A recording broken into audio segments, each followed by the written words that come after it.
Hello, আসসালামু আলাইকুম everyone. আশা করি সবাই অনেক ভালো আছি। আজকে লেকচারে সবাইকে অনেক বেশি স্বাগতম। আজকে মূলত আমরা যে কোশ্চেনটা সলভ করতে চাচ্ছি যোগাযোগে, সেটা অনেকবার বোর্ডে চলে আসছে। তো যদি একটু খেয়াল করে দেখি কোশ্চেনে কী কী দেওয়া আছে আমাদের। শুরুতেই যে পার্টটা আমরা দেখতে পেলাম, যেখানে ডি যৌগ নামে একটা যৌগ, এটা মূলত আমাদের কি ফেনল, তাই না? এই যৌগটার নাম হচ্ছে ফেনল ডাকা হয়। দেন এই ফেনলের আমরা কি করতেছি, জিঙ্ক দ্বারা বিজারণ ঘটাচ্ছি। মাথায় রাখবো, জিঙ্ক মূলত বিজারক। বিজারক কি ঘটায়? বিজারণ ঘটায়। বিজারণের মাধ্যমে এই ফেনল এর এই অক্সিজেনটাকে জিঙ্ক বের করে নিয়ে চলে আসে। তার মানে ও হচ্ছে কি করবে, জিঙ্ক থেকে জিঙ্ক অক্সাইডে রূপান্তরিত হয়ে যাবে। একটু পরে দেখাবো নি ব্যাপারটা আরো ভালো করে। তাহলে জিঙ্ক অক্সাইড বানায় ফেলবার এ বানাচ্ছে। এ কোন যৌগ? যখনই ফেনলের আমরা বিজারণ ঘটাই তখন সেখান থেকে বেনজিন আসে। বেনজিন আমরা সবাই জানি দেখতে কেমন হয়। তার মানে আমরা বুঝে গেছি এ কোন যৌগ। দেন এর কি হচ্ছে, অ্যালকাইল ক্লোরাইড আর অনাদ্র অ্যালুমিনিয়াম ট্রাইক্লোরাইড। এই বিক্রিয়া পারে না এমন কেউ আছে বলে আমার মনে হয় না। এটা কি আমাদের ফ্রিডেল ক্রাফট অ্যালকাইলেশন। আমরা জানি যে তখন এই বেনজিন রিংয়ের মধ্যে CH3 পার্টটা যুক্ত হয়ে যায়। তো CH3 পার্ট যদি যুক্ত হয়ে যায়, তার মানে এখান থেকে প্রোডাক্ট আসতেছে কোনটা ভাইয়া? টলুইন চলে আসতেছে। এটা কিন্তু আমাদের অলরেডি এখানে ক্র্যাক করা হয়ে যাচ্ছে। আমাদের কিন্তু আলাদা করে এই বিক্রিয়াগুলো দেখানোর দরকার নাই। এখান থেকে সেকেন্ড পার্টে হচ্ছে ক্লোরিনের সাথে বেনজিনের বিক্রিয়া কি হবে? তাহলে সি যৌগটা কোনটা? ক্লোরোবেনজিন আসবে, তাই না? তাহলে ক্লোরোবেনজিন দেখতে কেমন? যে বেনজিন পুরোটা ঠিকঠাক, জাস্ট মাথার উপরে একটা সিএল বসে যাবে। তো ভাই এই যে আলটিমেট আমাদের উদ্দীপক, ইজি উদ্দীপক মনে হয় এটা। তাহলে 3 নম্বরে বলছে যে বিক্রিয়ার সাহায্যে সি থেকে ডি প্রস্তুত করা যায়, তার সমীকরণ সহ বর্ণনা করো। তাহলে আজকে আমাদের সি থেকে ডি প্রস্তুতি। সি যৌগটা কি? ক্লোরোবেনজিন। এই যে এটা হচ্ছে আমাদের সি যৌগ। এই সি থেকে হচ্ছে এই ডি মানে ফেনল বানাইতে হবে। তো সি থেকে ডি কীভাবে ফেনল বানাইতে, মানে ক্লোরোবেনজিন থেকে কীভাবে আমরা ফেনল বানাবো? এটা কিন্তু খুবই ফেমাস একটা বিক্রিয়া। এটাকে আমরা বলি হচ্ছে গিয়ে ডাউ পদ্ধতি। তো ডাউ পদ্ধতিতে মূলত আমরা ক্লোরোবেনজিন থেকে হচ্ছে গিয়ে কি বানাইতে পারি ভাইয়া? ক্লোরোবেনজিন থেকে ফেনল বানানো পসিবল হয়। অ্যান্ড ক্রিটিক্যাল কিছু না ভাইয়া, জাস্ট হচ্ছে একটা বিক্রিয়া যে আমরা কি করি, ক্লোরোবেনজিনের সাথে সোডিয়াম হাইড্রোক্সাইডের রিয়াকশন দিই। ক্লোরোবেনজিনের সাথে সোডিয়াম হাইড্রোক্সাইডের বিক্রিয়া দিই, এই যে দিলাম। দেওয়ার সাথে এখানে হচ্ছে আমাদের লাগবে 350 ডিগ্রি সেলসিয়াস তাপমাত্রা আর হচ্ছে 300 ATM প্রেশার।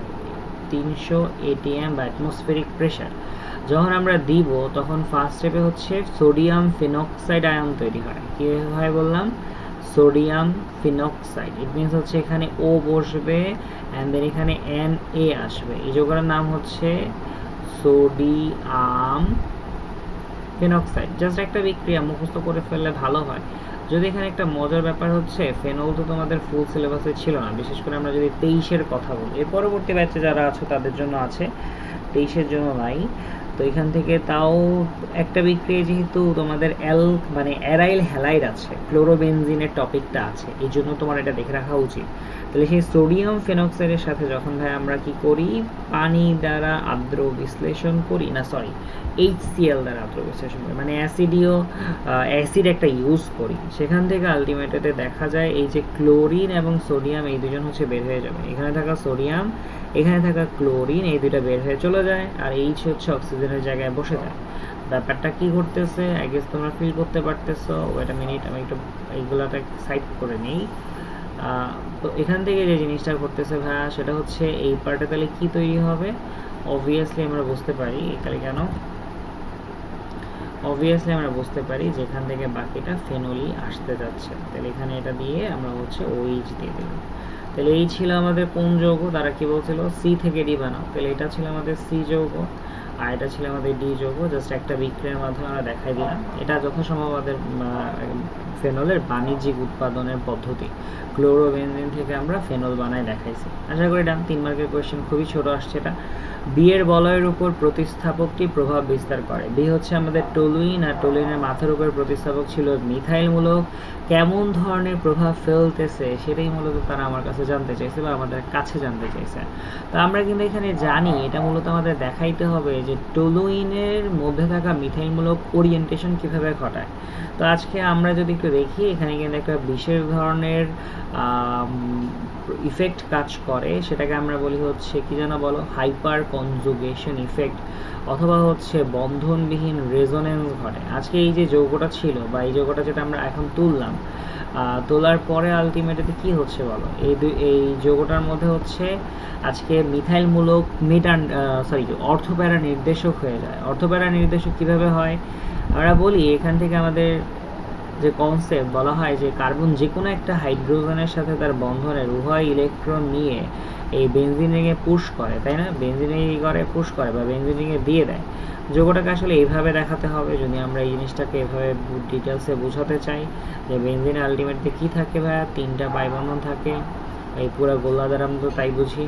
তো যখন আলটিমেটলিতে কার্বন ওই তার নিজের যে কোনো একটা হাইড্রোজেনের বন্ধনের ইলেকট্রনটা দিয়ে দিবে, যেটা একটু আগে ধরলাম আমরা এই যে এইটা দিয়ে দিবে, এই বন্ধনের উভয় ইলেকট্রন মানে কার্বনের ইলেকট্রন নিজের কাছে তো সে রাখবেই, হাইড্রোজেনেরটা নিয়ে এখানে যদি দিয়ে দেয় তখন কি করবে, তখন এই যে এই কার্বন মানে এই 1 নাম্বার কার্বন যেটা ছিল বেনজিন রিংয়ে তার তো অলরেডি ভাই 4টা হাত আছে, সে কি আলটিমেটলিতে আর 4টা হাত মানে এই ইলেকট্রনটা নিতে পারবে, অথবা উপরে এই কার্বনের সাথে কি নতুন একটা বন্ধন বানাইতে পারবে? বন্ধন যদি বানাইতে হয় তাহলে খুব স্বাভাবিকভাবে এই বন্ধনের উভয় ইলেকট্রন কিন্তু আমার এই 2 নাম্বার কার্বনের কাছে চলে আসতে হচ্ছে। তাছাড়া আলটিমেট ওয়েতে আমার কিন্তু এইটা পসিবল না, বা এই কার্বনের সাথে ডাবল বন্ধন হওয়া পসিবল না। এগুলো আমরা অলরেডি বলছি বা শিখাইছি। তাহলে কি হইতেছে এখানে মূলত এইরকম ঘটনা ঘটতেছে। তুমি দেখো, একবার দেখার পরে তোমার কাছে জিনিসটা আরো ইজি লাগবে। কার্বনের সাথে কার্বনের একটা সিঙ্গেল বন্ড ছিল, দেন এখানে কার্বনের সাথে তার ডাবল বন্ড হয়ে যাবে। তবে এই যে এখানে এই বন্ধনটা তারা বন্ধনে আবদ্ধ হয়েছে, হাইড্রোজেন যেখানে থাকা সেখানেই থাকতেছে এই 2টা, এইখানে হাইড্রোজেনটা হয়ে যাবে হাইড্রোজেন প্লাস, কজ ভাই ওর ইলেকট্রনটা নিয়েই এই কার্বন আর এই কার্বন বন্ধনে আবদ্ধ হয়েছে নতুন করে। এখানে থাকা এই পাই বন্ধনে কোনো চেঞ্জ আসবে না, কিন্তু একটু এখানে খেয়াল করো এই বন্ধনের উভয় ইলেকট্রন কিন্তু আমার আজকে 2 নাম্বার কার্বন মানে এই কার্বনটার কাছে আসতে বাধ্য, তাছাড়া ওর হাতটা ফাঁকা হইতো না। তো ওর কাছে যে ইলেকট্রন আসছে সেটা বুঝাইতে আমরা ওরে কার্বন আয়ন দেখাই, কজ সে অলরেডি একটা ইলেকট্রন গ্রহণ করে রাখছে বেশি করে। এই ইলেকট্রন জড়ি পরবর্তীতে দেখা যায় যে এই যে 2 নাম্বার কার্বন 3-এর সাথে বন্ধন বানাইতে ইউজ করবে, আর এখানে হচ্ছে দেখা যাবে 3 আর 4-এর মধ্যে এক্সিস্টিং পাই বন্ধনের উভয় ইলেকট্রন হচ্ছে 4-এর কাছে চলে যাবে। তাছাড়া তো এটা সরা পসিবল না। তো এখান থেকে আমরা যদি দেখি, আমরা দেখাইছিলাম যে ঘটনাটা কি ঘটে। এই পর্যন্ত আসার পরে হচ্ছে আবার ওই 2 আর 3-এর মধ্যে নতুন করে পাই আসে, এই বন্ধনের কোনো কিছু হয় নাই, বাট নতুন করে 3 আর 4-এর মধ্যবর্তী পাই বন্ধন কিন্তু ইলেকট্রনগুলা সেগুলা কিন্তু 4-এর কাছে চলে গেছে। আর উপরে থাকা কার্বনের সাথে যে কার্বনের ডাবল হ্যান্ড, ওগুলাতে কোনো চেঞ্জ আসে নাই, ওইটা যেভাবে থাকার ওইভাবেই থাকলো আলটিমেট ওয়েতে। দেন এখান থেকে আমরা এর পরের ধাপে যদি জানতে চাই তাহলে এই ইলেকট্রন জোড়গুলো সব এখানে চলে আসবে, আর এখানে থাকা এই ইলেকট্রন জোড়গুলো সব এই কার্বনে চলে আসবে। তাহলে এখান থেকে দেখতে গেলে আলটিমেটলি আমরা দেখতে পারবো যে এই যে আমাদের এইখানে একটা হাত আসলো, এখানে একটা হাত আসলো, আর এই যে কার্বন ছিল এখানে কিন্তু আলটিমেটলি আমাদের কি হইলো বলো, ইলেকট্রন জোড়গুলা 6-এ চলে আসলো। বাকি এখান থেকে এখানে একটা হাত এখানে দিলাম আমরা, দেন এইখানে আমাদের কিন্তু 2 হাইড্রোজেন ঠিকঠাকই ছিল, আর এখানে আমাদের হাইড্রোজেন প্লাসটা চুপ করে বসে থাকতেছে। ধর এর পরের ধাপে কি হবে, এখন হচ্ছে এই যে 6 সে মূলত আবার একই সাথে নতুন করে বন্ধন বানাতে চায়, আর এই যে এখানে যে নতুন পাই বন্ধনটা তৈরি হয়েছিল কিছুক্ষণ আগে, বা যে এক্সট্রা একটা বন্ধন আসলে কার্বনের সাথে ডাবল বন্ডের, ওই ইলেকট্রনগুলো আবার কার্বন হাইড্রোজেনের মাঝখানে চলে যায়। তার মানে একেবারে লাস্ট স্টেপে আমরা যদি দেখতে চাই হুবহু সেম আগে স্ট্রাকচারই আসবে, জাস্ট ভিতরে থাকা পাই বন্ধনগুলা কিন্তু সুন্দর করে চেঞ্জ হয়ে গিয়েছে এবং এখানে নতুন করে আমাদের ওরিয়েন্টেশনটা সম্পূর্ণ হয়ে গেল। তাহলে আজকে এই যে মাথার উপরে থাকা মিথাইল মূলক সে মূলত এই ধরনের প্রভাব বিস্তার করতেছে। কোন ধরনের, তুমি যদি একটু ভালো করে খেয়াল করো তাহলে ভাই এই যে আমাদের 2 নাম্বার কার্বনে সে কার্বনায়ন বানায় দিচ্ছিল, এই যে 4 নাম্বার কার্বনকে সে কার্বনায়ন বানায় দিচ্ছিল, এবং 6 নাম্বার যে কার্বন ছিল তাকে কার্বনায়ন বানায় দিচ্ছিল। তার মানে সে 2, 4 and 6 এই পজিশনে ইলেকট্রন ডেন্সিটি কি করে, বৃদ্ধি করে দেয়, ইলেকট্রন ঘনত্ব বাড়াই দিচ্ছে। বাকি অঞ্চলে তো ইলেকট্রন ছিল না, কিন্তু এই অঞ্চলগুলোতে ইলেকট্রন বেড়ে গেছে। আমরা এই সবগুলা ঘটনাকে সাজাই হচ্ছে একটা হাইব্রিড স্ট্রাকচার দিয়ে। তুমি মিলাইতে পারবা যে পুরো একটা বেনজিন একটা রিং আঁকলাম, আঁকার পরে হচ্ছে কি করে তারা, যে দেখো বেনজিন রিংয়ে একটা বন্ধন ভাঙা ছিল, একটা বন্ধন ভেঙে বাকি বন্ধনগুলো গোল গোল ঘুরলো, যা বোঝাইতে আমরা এরকম করে ডট ডট ইউজ করি। ডট দেওয়ার পরে দেখো কার্বনের সাথে কার্বন কার্বনের একটা বন্ধন ফুললি ফিক্সড, আরেকটা বন্ধন তৈরি হয়েছিল কিন্তু আবার ভেঙেও গেছে। এই যে দেখো এখানে কিন্তু সিঙ্গেল বন্ডই ছিল, বা এই সরি এখানে একটা সিঙ্গেল বন্ডই ছিল, এখানে আবার সিঙ্গেল বন্ধনই আছে, মাঝখানে এই 3 স্টেপে কিন্তু একটা দ্বিতীয় বন্ধন তৈরি হয়েছিল। তার মানে একটা বন্ধন ভাঙে আর গড়ে একই সাথে, বা ভাঙেও আবার গড়েও। তো এই যে এই স্ট্রাকচারটার সাথে আলটিমেটলি আমরা যদি দেখি যে এই কার্বনের আবার কি হইতেছিল বলো, যে এখানে 2 হাইড্রোজেনের সাথে তো অ্যাটাচমেন্ট ছিলই, এখানে তো ছিলই, এইখান থেকে আবার এই হাইড্রোজেনের সাথে কিন্তু তার কি হইতেছিল, মানে বন্ধন ভাঙতেছিল আর গড়তেছিল, এবং হাইড্রোজেনটা প্লাস হইতেছিল। তো এই যে অঞ্চলটা আমরা এভাবে দেখাইতে পারি। দেন এখানে আবার কি হইতেছিল, 3টা জায়গায় ইলেকট্রন ডেনসিটি বেড়ে যাচ্ছিল। এটা হচ্ছে এই অঞ্চলটা, এটা 2 নাম্বার কার্বন ধরলে, এটা হচ্ছে আমাদের 4, অ্যান্ড দেন এটা হচ্ছে আমাদের 6। তো এই যে 3টা জায়গায় ইলেকট্রন ডেনসিটি বেড়ে যাচ্ছিল, যার কারণে আজকে একটা ইলেকট্রোফাইল কিন্তু এই অঞ্চলগুলোতে অ্যাটাক করতে খুবই মানে আকর্ষিত হবে, বা এই অঞ্চলগুলোতে আসলে অ্যাটাকটা করতে চাইবে।